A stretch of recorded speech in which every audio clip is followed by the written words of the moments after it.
अमित शाह का इस्तीफा तय। 17 वीडियो के सबूतों से खुले जंतर मंतर का राज। अंतर्राष्ट्रीय रिपोर्ट ने पुलिस कार्रवाई पर उठाए बड़े सवाल। क्या अब गृह मंत्री की कुर्सी पर मंडरा रहा है सबसे बड़ा संकट? नमस्कार दोस्तों, मैं हूं आपके साथ उन्नति कोटियाल और आप देख रहे हैं पीआरबी।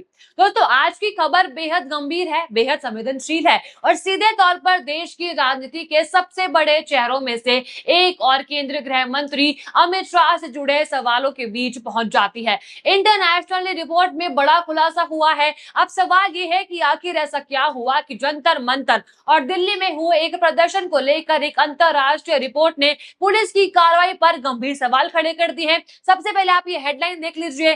जंतर मंतर पर 20 जुलाई को दिल्ली पुलिस का बल प्रयोग बहुत ज्यादा था, एमनेस्टी इंटरनेशनल रिपोर्ट। अब आप ये रिपोर्ट देख लीजिए। एमनेस्टी इंटरनेशनल ने जुलाई में दिल्ली में हुए छात्र प्रदर्शन के दौरान पुलिस की कार्रवाई पर गंभीर सवाल उठाए हैं। संगठन की नई जांच के मुताबिक 20 जुलाई को दिल्ली में हुए चलो संसद मार्च के दौरान पुलिस और सुरक्षा बलों ने प्रदर्शनकारियों के खिलाफ पैलेट फायरिंग, शॉटगन, आंसू गैस, लाठी और इलेक्ट्रिक शॉक उपकरणों का इस्तेमाल किया। एमनेस्टी का कहना है कि उपलब्ध वीडियो, तस्वीरों और प्रत्यक्षदर्शियों के बयानों की जांच से पुलिस कार्रवाई में जरूरत से ज्यादा और गैर कानूनी बल प्रयोग के संकेत मिलते हैं। ये रिपोर्ट आज सोमवार 24 अगस्त को जारी की गई है। एमनेस्टी ने 17 वीडियो की जांच भी करी है।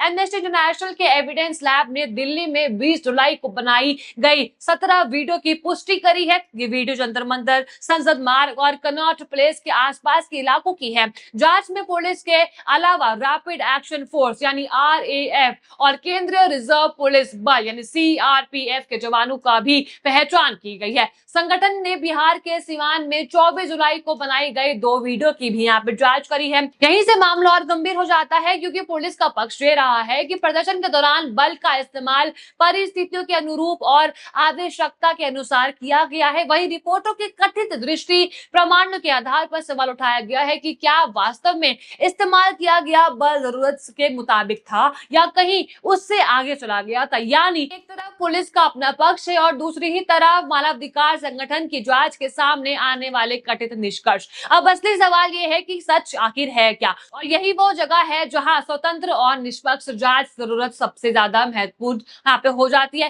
दोस्तों, रिपोर्ट में कुछ ऐसी वीडियो का भी जिक्र किया गया है जिनमें सुरक्षा बलों के जवान प्रदर्शनकारी पर लाठियों चलाते हुए दिखाई देने का दावा किया गया है। कुछ दृश्यों में जमीन पर गिरे व्यक्ति के साथ मारपीट किए जाने का भी यहाँ पे दावा किया गया है। एमनेस्टी ने 2 ऐसे वीडियो की पुष्टि की है जिसमें आरएएफ का एक अधिकार कनॉट प्लेस और संसद मार्ग के चौराहे के पास भीड़ की ओर पैलेट गन चलाता दिखाई देता है। 2 अन्य वीडियो में इसी इलाके में 2 प्रदर्शनकारियों के शरीर पर ऐसे घाव दिखाई देते हैं जो बर्ड शॉट यानी छोटे छोटे धातु के छर्रों से लगी चोटे से मेल खाते हैं।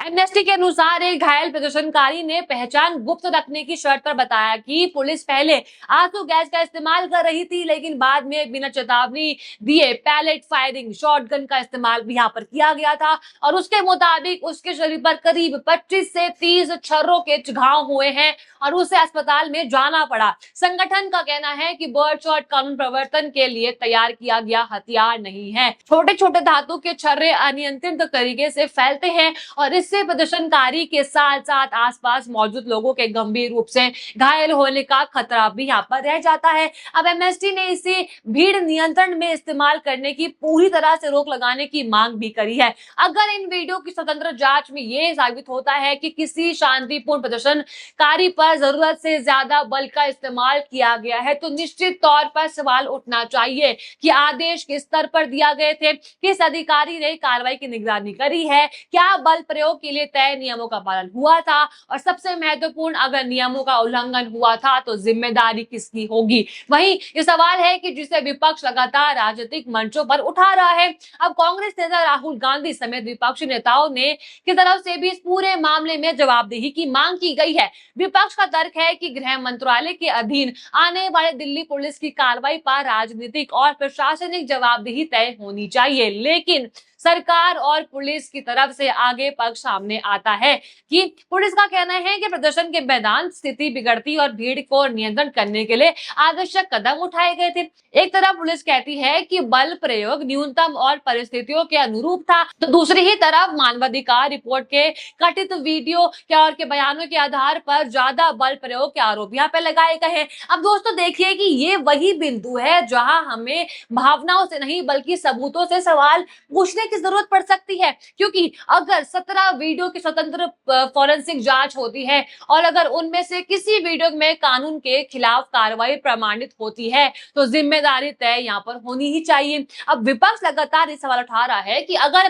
दिल्ली पुलिस गृह मंत्रालय के प्रशासनिक दायरे में आती है तो गृह मंत्री से जवाब क्यों नहीं मांगा जाना चाहिए? अब क्या उन्हें संसद में इस पूरे मामले पर विस्तृत बयान देना चाहिए? क्या एक स्वतंत्र जांच की घोषणा होनी चाहिए? और अगर जांच में गंभीर प्रशासनिक या फिर कानूनी लापरवाही साबित होती है तो क्या राजनीतिक जवाबदेही भी तय होनी चाहिए? यही सवाल अब सोशल मीडिया से लेकर संसद और राजनीतिक मंचों तक चर्चा में है। अब मामला है जवाबदेही का। अगर पुलिस की कार्रवाई सही थी तो सरकार को खुलकर सामने आकर तथ्य रखने चाहिए और अगर कार्रवाई में नियमों का उल्लंघन हुआ है तो जिम्मेदारी अधिकारियों पर कार्रवाई होनी चाहिए। अगर विपक्ष के आरोप गलत है तो सरकार को दस्तावेज और जांच के जरिए उन्हें गलत साबित करना चाहिए और अगर आरोप सही निकलते हैं तो फिर राजनीतिक जिम्मेदारी से बचना किसी भी लोकतंत्र व्यवस्था के लिए आसान नहीं होना चाहिए, क्योंकि जनता को केवल बयान नहीं चाहिए, जनता को जवाब चाहिए। जनता जानना चाहती है कि प्रदर्शन के दौरान आखिर क्या हुआ था, किसने आदेश दिए थे, कितना बल इस्तेमाल किया गया था, कितने लोग घायल हुए,